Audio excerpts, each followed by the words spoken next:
नमस्कार दोस्तों स्वागत है आपका हमारे चैनल ट्रिक टू एग्ज़ाम में। दोस्तों आज मैं आप लोगों के लिए बहुत ही महत्वपूर्ण प्रश्न लेकर आया हूं जो आगामी परीक्षाओं के लिए बहुत ही अच्छे साबित होंगे। तो दोस्तों देरी ना करते हुए शुरू करते हैं हम। दोस्तों ये हमारा प्रैक्टिस सेट नंबर फर्स्ट है और क्वेश्चन नंबर फर्स्ट देखिए दोस्तों। शिवालिक की पहाड़ियाँ किस राज्य में हैं? तो दोस्तों जो शिवालिक की पहाड़ियाँ हैं ये हिमाचल प्रदेश में है। कहाँ पर है? हिमाचल प्रदेश में। शिवालिक हिमालय की गिरपत पहाड़ी है। जो शिवालिक है वो हिमालय की कैसी पहाड़ी है? गिरपत पहाड़ी है। और शिवालिक की औसतन ऊंचाई देखी जाए तो 600 मीटर है। और हिमाचल श्रेणी शिवालिक श्रेणी के बीच कुछ संरचनात्मक घाटियां हैं, इन्हें दून कहते हैं, जैसे कि देहरादून। और दोस्तों शिवालिक के गिरपत मैदान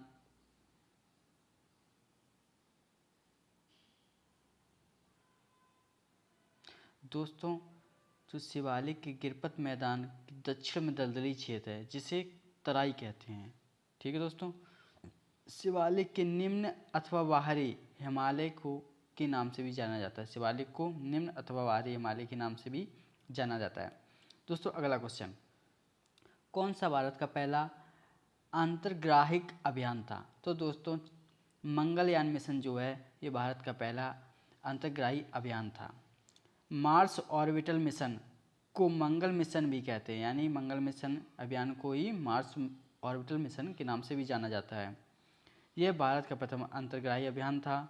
इस यान को 5 नवंबर 2013 को, कब? 5 नवंबर 2013 को इसरो द्वारा प्रक्षेपित किया गया था।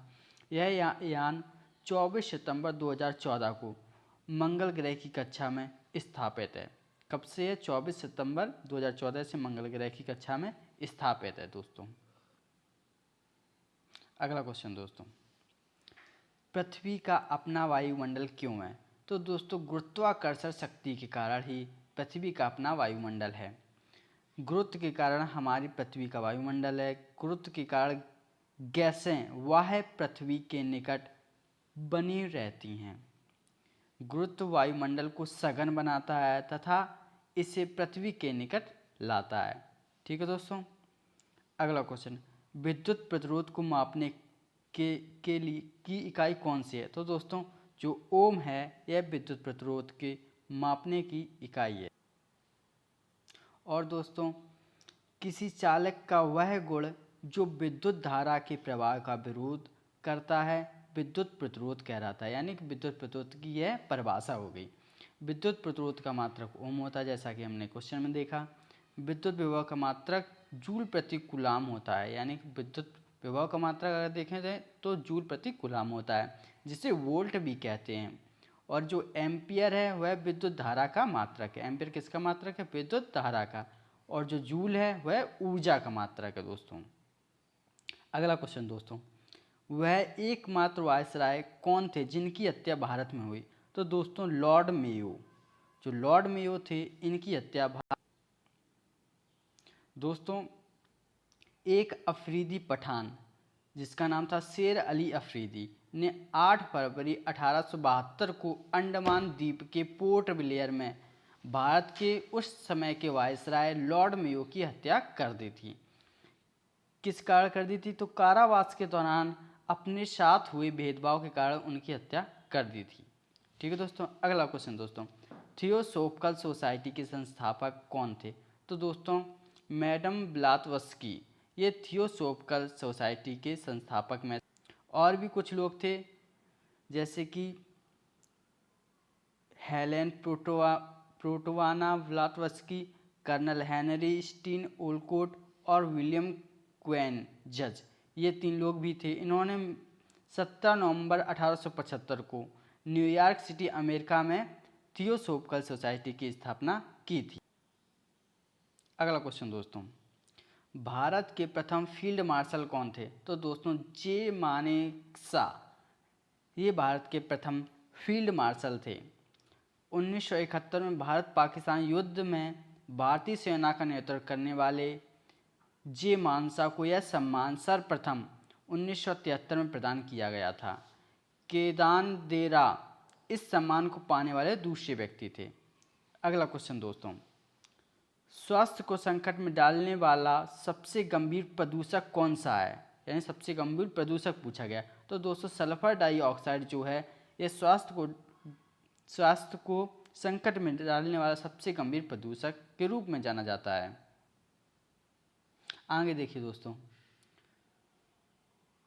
सल्फर डाइऑक्साइड को श्वास को बाधित करने और स्वास्थ्य को हानि पहुंचाने वाले सर्वाधिक हानिकारक एकल प्रदूषक के रूप में जाना जाता है।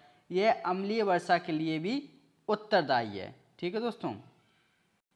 अगला क्वेश्चन देखिए दोस्तों, हिंद महासागर में सबसे छोटा द्वीपीय देश कौन सा है। तो दोस्तों जो मालदीव है यह हिंद महासागर में सबसे छोटा द्वीपीय देश है। मालदीव क्षेत्रफल और जनसंख्या की दृष्टि से न केवल हिंद महासागर बल्कि पूरे एशिया में सबसे छोटा देश है। मालदीव में 1192 से अधिक प्रवाल द्वीप हैं और 90,000 वर्ग किलोमीटर में फैले हुए हैं जो प्रवाल द्वीप। ठीक है दोस्तों। अगला देखिए दोस्तों, कौन संवैधानिक संस्था नहीं है। तो दोस्तों जो कर्मचारी चयन आयोग है यह संवैधानिक संस्था नहीं है। कर्मचारी चयन आयोग अधीनस्थ कार्यालयों के विभिन्न मंत्रालयों और विभागों में विभिन्न पदों और कर्मचारियों की भर्ती के लिए एक संगठन है, न कि संवैधानिक संस्था। अगला देखिए दोस्तों, वातावरण में प्रदूषकों की सांद्रता को मापा जाता है। तो दोस्तों पार्ट प्रति मिलियन में वातावरण में प्रदूषकों की सांद्रता को मापा जाता है। वायुमंडल में प्रदूषक गैसों को आमतौर पर प्रति मिलियन भागों यानी ppm के द्वारा मापा जाता है। ppm एक विमाहीन मात्रक होता है। अगला क्वेश्चन दोस्तों, लाल रंग की रोशनी में हरे रंग के पत्ते कैसे दिखेंगे। तो दोस्तों जो लाल रंग की रोशनी में हरे रंग के पत्ते काले कलर के दिखते हैं। सूरज की रोशनी में पत्ता हरे रंग को छोड़कर सभी रंगों को अवशोषित कर लेता है, इसीलिए वह हमें हरा दिखता है। इसका अर्थ यह है कि पत्ता सभी रंग की तरंगदैर्ध्य को अवशोषित कर लेता है, यानी बैगनी, नीला, पीला, नारंगी, जामुनी, लाल, लेकिन हरे रंग को नहीं, इसीलिए हरे रंग का दिखता है। चूँकि केवल हरे रंग की रोशनी परिलक्षित होती है इस कारण पत्ता हरे रंग का दिखाई देता है। लाल रंग के अंतर्गत हरे रंग सहित सभी रंग अवशोषित कर लिए जाते हैं, इसलिए पत्ता काले रंग का दिखाई देता है। यानी कि जब लाल रंग का होगी रोशनी तो उसमें अवशोषित नहीं हो सकेगा। ठीक है दोस्तों। अगला क्वेश्चन दोस्तों, तटीय मैदानों और उत्तर भारतीय मैदानों में उत्कृष्ट मिट्टी के प्रकार हैं, यानी जो तटीय मैदान हैं उनमें किस प्रकार की मिट्टी है। तो दोस्तों इन सभी मैदानों में जलोढ़ प्रकार की मिट्टी है। किस प्रकार की? जलोढ़ प्रकार की मिट्टी है। जलोढ़ मिट्टी तटीय मैदानों और उत्तर भारतीय मैदानों में उत्कृष्ट मिट्टी के प्रकार हैं।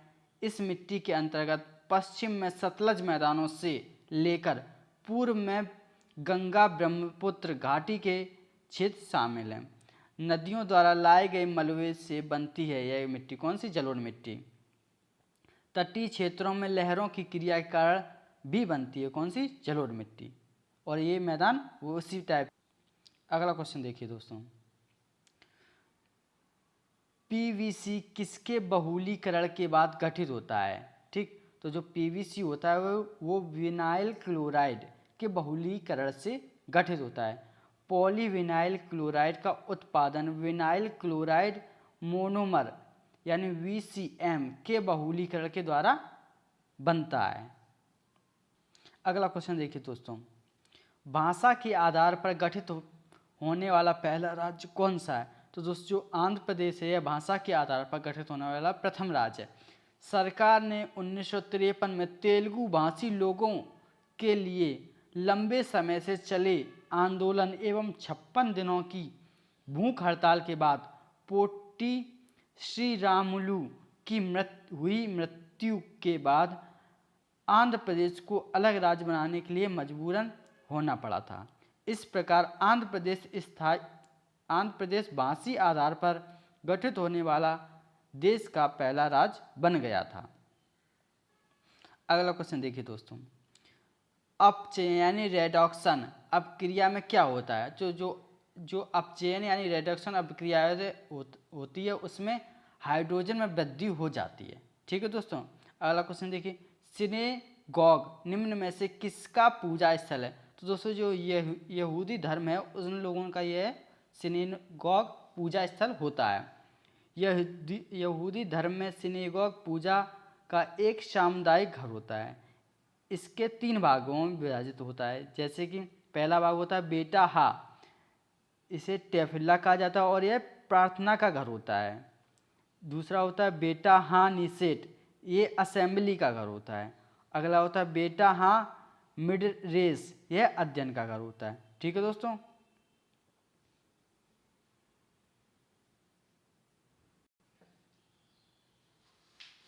अगला क्वेश्चन देखिए दोस्तों, निम्नलिखित में से कौन सुमेलित है? गलत सुमेलित है, यानी गलत। कौन सा गलत है? तो विटामिन सी से स्कर्वी रोग होता है। विटामिन के यह रक्त के थक्का जमाने में सहायक होता है और विटामिन सी यानी स्कर्वी रोग के लिए होता है। विटामिन ए यह रतौंधी के उपचार में होता है और विटामिन ई ये रिकेट्स, ये गलत है।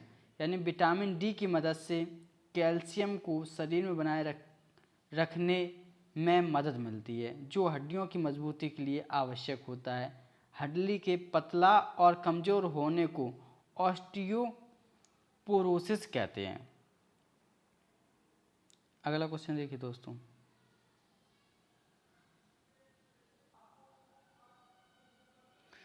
छत्तीसगढ़ में लोहे और इस्पात का कारखाना कहाँ स्थित है? तो जो छत्तीसगढ़ का भिलाई है, ये भिलाई लोह और इस्पात का कारखाना है। भिलाई इस्पात संयंत्र भारत का पहला इस्पात संयंत्र है। यह मुख्यतः रेलों की पटरियों का उत्पादन करता है। इसकी स्थापना सोवियत संघ की सहायता से 1955-56 में दूसरी पंचवर्षीय योजना में की गई थी। ठीक है दोस्तों। अगला क्वेश्चन देखिए दोस्तों, BSE सेंसेक्स कितने स्टॉक्स पर आधारित है? तो दोस्तों यह 30 स्टॉक्स पर आधारित है। BSE सेंसेक्स या मुंबई शेयर बाजार इसका दूसरा नाम है।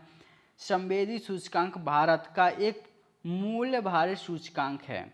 मुंबई शेयर बाजार में 1986 में सेंसेक्स की रचना की गई। सेंसेक्स में 30 कंपनियों को समाहित किया गया है। सेंसेक्स का आधार वर्ष 1986 और 87 है।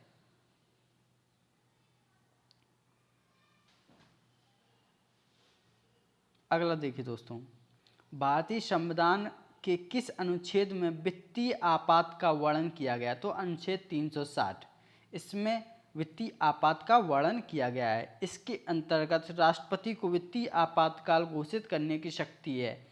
एक बार संसद के दोनों सदनों द्वारा अनुमोदन होने पर वित्तीय आपातकाल निरंतर जारी रहता है। ठीक है दोस्तों। आगे देखिए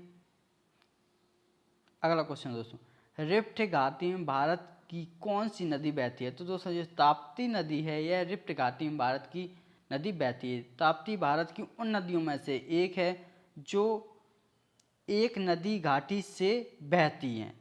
यह सतपुड़ा रेंज के 2 हिस्सों के बीच पश्चिम की तरफ महाराष्ट्र राज्य के जलगांव पठार क्षेत्र में है और गुजरात की खंबात की खाड़ी में बहती है।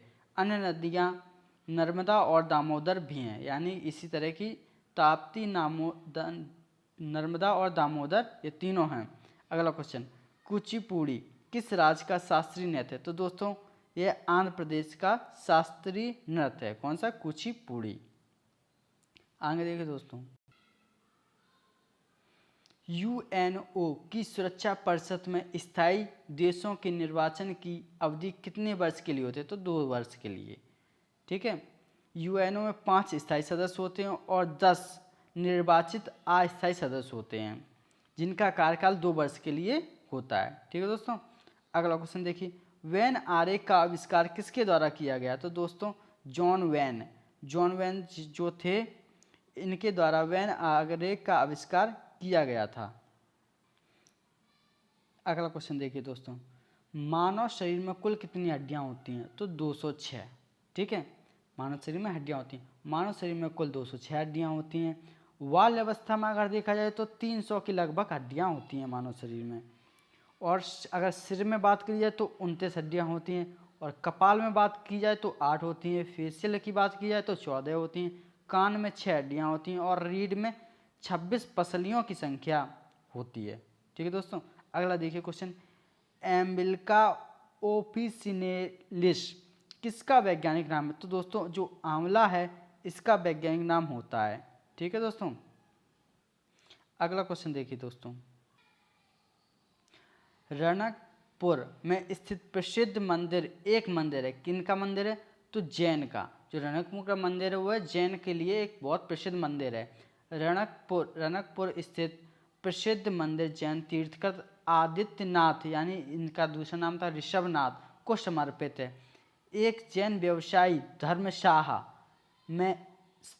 ने ईश्वरीय स्वप्न के अनुपालन में इसका निर्माण करवाया था।